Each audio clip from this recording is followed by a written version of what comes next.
1917 से लेके 1928 तक इस टाइम पीरियड में पूरे वर्ल्ड में 500,000 बंदे इन्फेक्ट हुए थे इस महामारी के कारण। एक ऐसा महामारी जो ह्यूमन बॉडी को अंदर से खा रही थी और उसे सोते जागते कोई फ़र्क नहीं पड़ता था कि वो सो रहा है जाग रहा है, नींद में भी वो चलता था।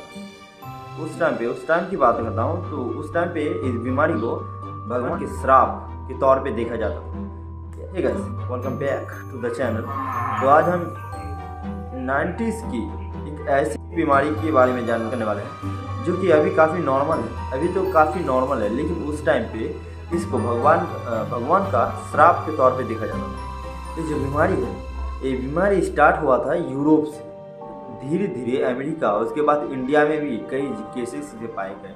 इस बीमारी में करीब 500,000 लोग इन्फेक्टेड हुए, जिसमें कि 3/4 पेशेंट थे वो 3/4 मर जाते थे, क्योंकि उनको इस बीमारी का कोई एंटीडोट या फिर कोई दवाई उस टाइम पे अवेलेबल नहीं था। इस बीमारी को मॉडर्न टाइम में द स्लीपिंग सिकनेसेस कहा जाता है। जबकि 1917 से 1928 के बीच में इस बीमारी को बस एक भगवान का श्राप माना गया, जो कि हम ह्यूमंस पे उनके पूजा ना करने या फिर उन पे सद्भाव ना रखने के लिए भगवान ने हमें दिया गया था। ऐसा मानना था यूरोपियन अमेरिकन लोगों, जिसको कि खंडित करते हुए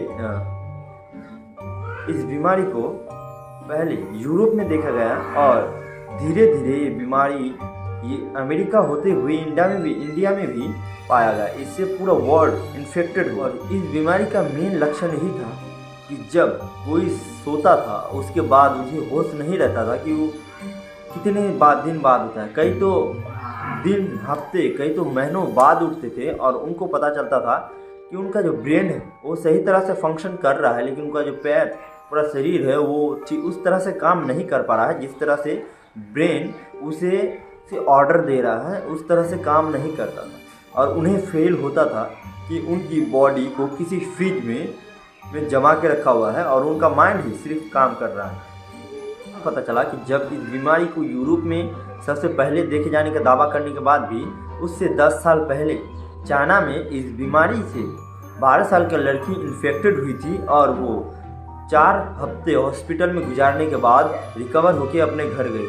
हालांकि इस बीमारी को उस लेवल पे अभी नहीं पाया जाता, उस लेवल पे, एक महामारी के लेवल पे नहीं पाया जाता। अभी भी कुछ केसेस ऐसे आते हैं द स्लीपिंग सिकनेसेस के, जिसे हमें चौंका देते हैं कि ऐसी बीमारी जिससे कि हमारा ब्रेन तो एक्टिव रहता है, लेकिन हमारा शरीर उस तरह से फंक्शन नहीं कर पाता जिस तरह से हमारे दिमाग इसको ऑर्डर देता है या फिर इसको चलने के लिए कहता है।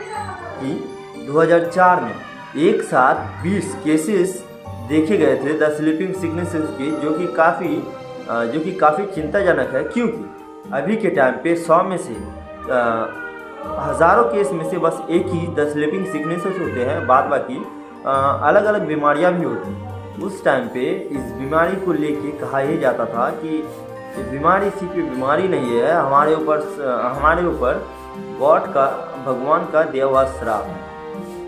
आप इस बारे में क्या राय रखते हो और आपको क्या लगता है कि अगर 100 में से 20 लोगों को द स्लीपिंग सिकनेसेस होने लगे तो क्या ये सच में फिर से एक महामारी का रूप ले सकता है, जैसे कि 1917 से 1928 के बीच में एक महामारी का रूप लिया था? क्या वैसे ही ले सकता है? आप हमें कमेंट में लिखना मत भूलिएगा। ऐसे ही वीडियो देखते रहने के लिए हमारे चैनल को सब्सक्राइब करना मत भूलिएगा।